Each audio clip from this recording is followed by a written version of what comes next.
So we're just kicking back at the Stockholm official tire yard here with Michele from Milestone, who's here in Stockholm to talk about WRC 3.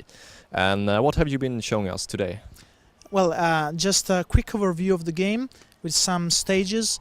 You could actually play and see the improvement over the past iterations, both graphically and gameplay-wise. Okay, and this game of course follows the actual World Rally Championship, right? Yes, it features all the 13 rallies and it's got all the 3 categories in the official mode, while in the so-called R mode, the career mode, it features some more cars, leveling up to 38 cars. So it's going to be a fairly beefy game because it's got a lot of content. It's going to be more than 90 stages of rallying, plus 5 super special stages, so much content.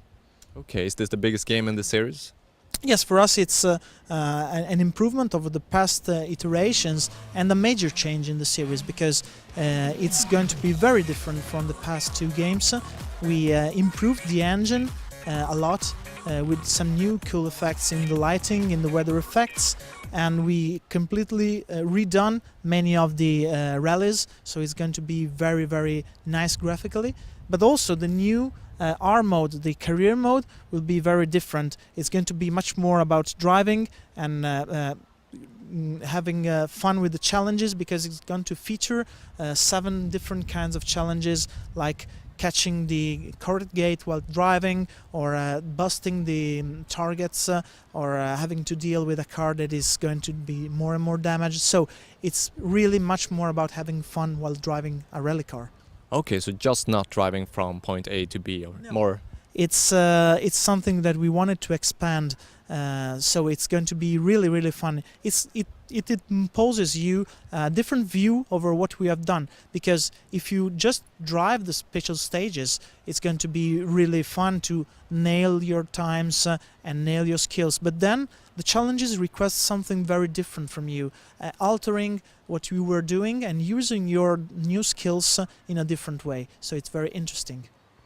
And we've seen quite a lot of tracks today, and I noticed there was a lot of variation in them. Yeah. We drove around in rainy Wales, for instance. Can you tell me more about these different kinds of tracks? Yes, you have seen Wales, that is a muddy track with a rainy day, and it's very challenging by its own with the grip and with the very close to the track trees, so you have to be very careful. Then you have seen the Monte Carlo stage, that is a snowy rally. It's completely different graphically and from the approach for gameplay. Here you have very close walls and you have to be very accurate in driving. And we have seen also the Greece rally that has some dry soil and it's very bumpy, so you have to be very reactive in your driving action. So one of the points that most appeals the fans, that is very important to reproduce, are the different weather and terrain conditions and kinds of surfaces, because it's that really makes the experience. And the gameplay has to be very adaptive to all these kind of situations. As I was saying, we wanted to convey the feeling of risk, of always being close to the edge and being able to control this risk. So it's not a game where you're going to be flattening out and keeping on straight and just making your way. It's about managing all the time the car and the sense of risk. And the helps in the gameplay will support also beginners in doing this. It's the feeling that we want to convey.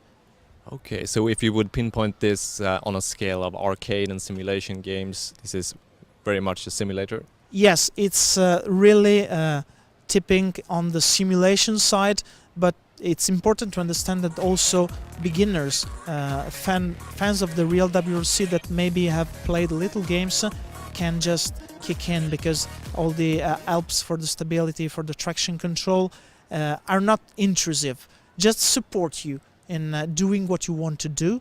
And that's assist like lines Yes. on the tracks. Yeah, it helps you in feeling that you are doing better, not that the game is driving for you. And it's very complex to give this feeling, but it's very rewarding when you achieve it.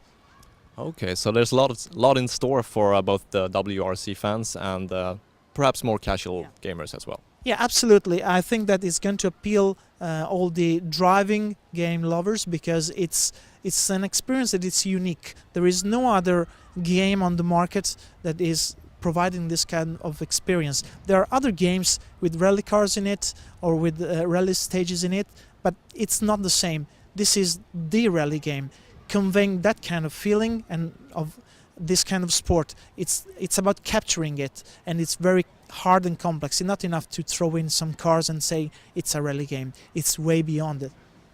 Okay, cool. So one last question. I wanted to ask a rally pro.